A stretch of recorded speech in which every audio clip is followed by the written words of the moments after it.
Let's discuss urea cycle. First of all, हम इसे urea cycle क्यों कहते हैं? क्योंकि इसका जो एंड प्रोडक्ट है वो यूरिया होता है। इसको एक और नाम से जाना जाता है जिसे हम ऑर्निथीन साइकिल कहते हैं। ऑर्निथीन साइकिल क्यों कहते हैं? क्योंकि इसका जो लास्ट प्रोडक्ट है वो ऑर्निथीन बन रहा है। तो जानते हैं यूरिया साइकिल है क्या? यूरिया साइकिल एक मेटाबॉलिक पाथवे है जो बॉडी से एक्सेस नाइट्रोजन को बाहर निकालता है। कैसे निकालता है और नाइट्रोजन आती कहाँ से है? नाइट्रोजन आती है अमोनिया से। अमोनिया क्या है? अमोनिया एक टॉक्सिक सब्सटेंस है जो कि हमारी बॉडी में कैसे बनता है? अमाइनो एसिड और जो फैट होते हैं, जो प्रोटीन होते हैं, उनके ब्रेकडाउन से फॉर्म होता है। अमोनिया जैसे ही फॉर्म होता है, क्योंकि ये टॉक्सिक है तो हमें इसे तुरंत बॉडी से बाहर एक्सक्रीट आउट करना होता है। यूरिया साइकिल क्या करता है? इस अमोनिया को कन्वर्ट करता है यूरिया में, और ये जो यूरिया है ये यूरिन के माध्यम से क्या होता है? बॉडी से बाहर जाता है। यूरिया साइकिल एसेंशियल होता है नाइट्रोजन बैलेंस बनाने के लिए हमारी बॉडी में। आइए देखते हैं कैसे होता है। सबसे पहले ammonia and carbon dioxide combine होते हैं कार्बोमोल फॉस्फेट सिंथेसिस की प्रेजेंस में टू फॉर्म कार्बोमोल फॉस्फेट।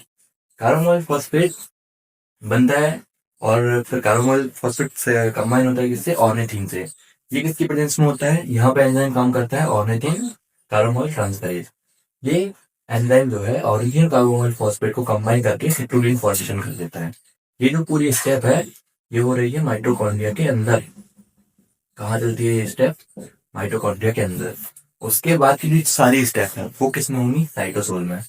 हाँ, जो अमोनिया से कार्बोमोल फॉस्फेट तक की जो प्रोसेस है ये एक एनर्जी टेकिंग प्रोसेस होती है जहाँ पे हमें एटीपी का यूज करना पड़ता है। नेक्स्ट स्टेप है फॉर्मेशन ऑफ आर्जिनिन और सक्सीनेज। कैसे बनता है? एक क्या है? एस्पार्टेट है। एस्पार्टेट क्या है? एसिडिक अमीनो एसिड है। ये क्या करता है? ये कंबाइन होता है सिट्रोलिन से। किसकी प्रेजेंस में? आर्जिनिन और सक्सीनेज सिंथेस की प्रेजेंस में। ये क्या है? ये भी एक क्या है? एंजाइम है।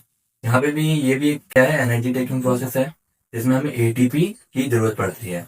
और यहाँ पे हमें दो फॉस्फेट ग्रुप निकलते हैं। लाइक एटीपी से क्या बनता है? एएमपी बनता है, एडिनोसिन ट्राइफॉस्फेट से एडिनोसिन मोनोफॉस्फेट। यहाँ से दो फॉस्फेट निकाल के हम आर्जिनिन और सक्सीनेट बनाते। देन आर्जिनिन सक्सीनेट से फॉर्मेशन होता है आर्जिनिन का। यहाँ पे फ्यूमेरेट जो कि बेसिक अमाइनो एसिड है, फ्यूमेरेट ये क्या होगा? बाहर निकलेगा। सॉरी, अमाइनो एसिड नहीं है ये एक प्रोडक्ट है जो हमें कहाँ पे हेल्प करता है? सिट्रिक एसिड साइकिल में। ठीक है। आर्जिनिन है। आर्जिनिन क्या है? आर्जिनिन है बेसिक अमाइनो एसिड। ये किसकी प्रेजेंस में होता है? आर्जिनिन और सक्सीनेट का। आर्जिनिन और सक्सीनेट किसकी प्रेजेंस में आर्जिनिन कन्वर्ट होता है? वो है आर्जिनिन और सक्सीनेट लाइज, जो कि आर्जिनिन और सक्सीनेट को तोड़ेगा। लाइज क्या होते हैं? वो एंजाइम्स होते हैं जो किसी प्रोडक्ट का ब्रेक डाउन करते हैं। देन आर्जिनिन से फॉर्मेशन होगा ऑर्निथीन का और यहीं पे हमें यूरिया मिलेगा। तो कैसे होगा? आर्जिनिन में सबसे पहले H2O वाटर मिलेगा। ये प्रक्रिया किसकी प्रेजेंस में होगी? ये भी एक एंजाइम की प्रेजेंस में होगी जिसका नाम है आर्जिनेज। जैसे ही वाटर इससे मिलेगा तो ये हमें यूरिया दे देगा। ये यूरिया ब्लड स्ट्रीम में जाएगा, ब्लड स्ट्रीम से किडनी में ग्लोमेरुलस के पास जाएगा, और वहां से यूरिया जो है वो बाहर निकलेगा, मतलब वो फिल्टर हो जाएगा, और उस फिल्टर से क्या होगा?